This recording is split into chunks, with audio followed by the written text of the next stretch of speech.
Bismillahirrahmanirrahim. Assalamualaikum warahmatullahi wabarakatuh. Alhamdulillahirabbil alamin. Wassalatu wassalamu ala anbiya'i wal mursalin wa ala alihi wa sahbihi ajmain. Bapak dan Ibu serta saudara-saudari sekalian, selamat berjumpa kembali. Kita sudah sampai pada episode ketiga.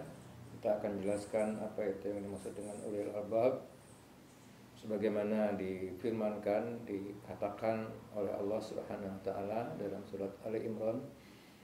Yang sebelumnya kita bahas adalah 190, maka ayat berikutnya menjelaskan siapa ulil albab itu, yakni ayat 191.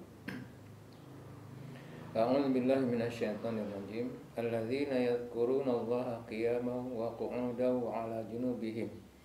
yakni ulil albab itu adalah orang-orang yang zikir kepada Allah, zikrullah, baik ketika berdiri, duduk maupun berbaring.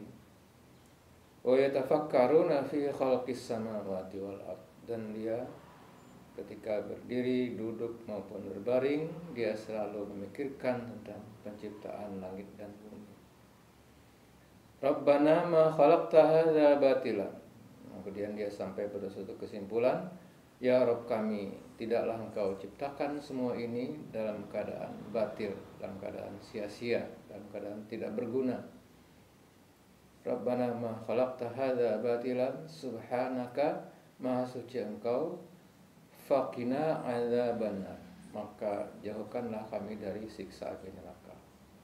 Jadi kita mengaji, kita akan menjadi ulil albab, dan kita akan ketika menjadi ulil albab, kita akan selalu zikir kepada Allah, ingat kepada Allah ketika duduk, berdiri maupun berbaring. Artinya itu setiap saat kita ingat kepada Allah.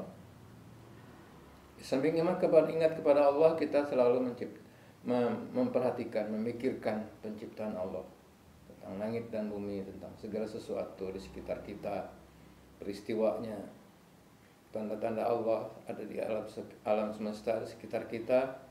Apa yang kita alami itu semua adalah tanda-tanda Allah. Akhirnya seorang ulil albab akan sampai pada kesimpulan, Rabbana ma khalaqta hadza batila.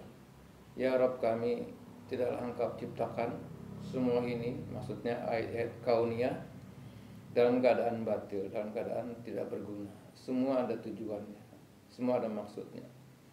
Subhanaka faqina